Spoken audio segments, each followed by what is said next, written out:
the first thing I want to ask is, do you think our public schools are adequately funded and are universal school vouchers a good use of state education dollars? And first, we'll go to Mr. Kavanaugh with this one.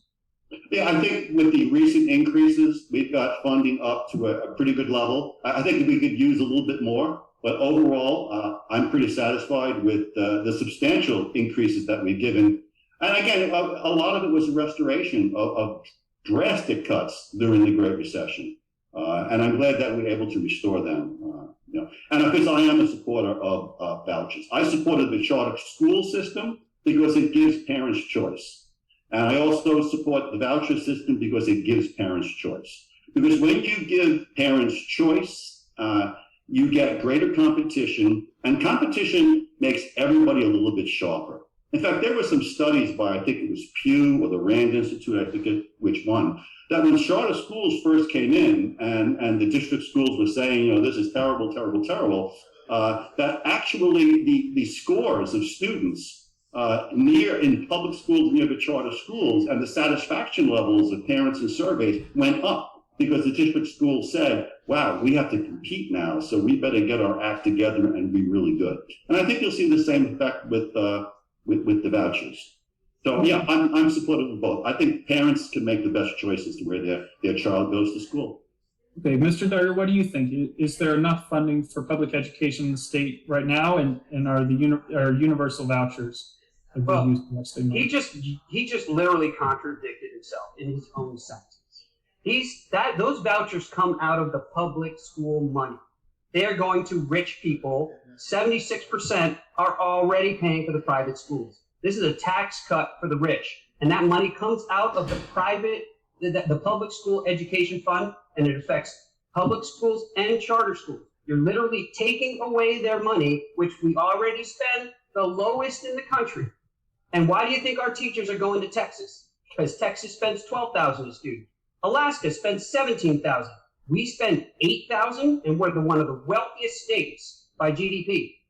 It's insane that we are being so short-sighted. This is not a Republican thing. This is not a Democrat thing. This is an Arizona legislature thing. Our Arizona legislature does not understand education at all. They literally do not. And a guy who's a teacher, who has been a teacher, for shame. Our teachers are going to Texas. Why? Because they get better pay. I mean, you are taking a budget of $8,000 per student. Now how much is going to go to the public school kids? $7,000 a student. You're going to have us below Alabama, Mississippi, and this is a wealthy state. This is absolute nonsense. And this is exactly why we don't get the big tech companies coming here. This is my industry. And I'm like, why does Intel have their main shop here? Well, they just have their manufacturing stuff here. What about American Express? Well, they have their call centers here. What about Verizon and all these companies? Well, they have their data centers here. Why don't they have the high-paying jobs here? Because they don't want their kids going to schools with one of the worst education systems. And a lot of these charter schools, a lot of them, they weed out the kids. I got a friend, his kid's been in basis for 5 years. Kid's 22. All right?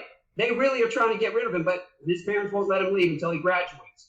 These charter schools, they can make your life hard. Now, I do like a lot of these charter schools, but the thing is, public schools need more funding.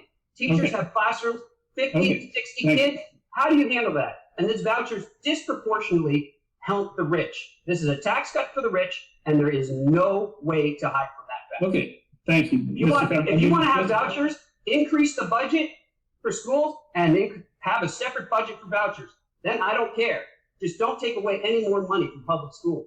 Okay, I want to move on to another education. Well, I'd like to address that spending thing. Sure. And by the way, it is separately funded. We've expanded vouchers and we've increased K-12 spending, so we are doing that. But if I understand Mr. Duggar, he basically said Arizona's $8,000 per student a year is inadequate, and he's happier with Texas's $12,000, right? Which is what he said.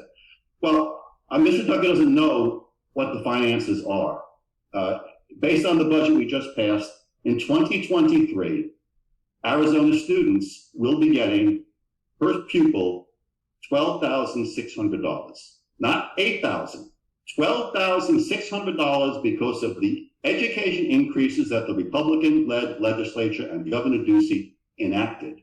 For vouchers. 12.6. Now, in For addition, vouchers. you can actually, with vouchers, in addition, you can also add $900 to that for over a 4-year period, because the schools also got $4 billion in federal money between 2020 and up till 2024. So in actuality, for the next 2 years, it's not 8,000, it's not 12.6, which is state money and local money. There's actually over 13,000. So we have already surpassed what you said was adequate funding, which was Texas. For public. We were there, and you didn't even know we were there, Mr. Oh, I'm well aware. You that can't you had besmirch it. Arizona's education system and tell people around the Yeah. country that we don't fund it when we're giving 50% more than you think we're giving. No, You gotta give it back. vouchers. Okay.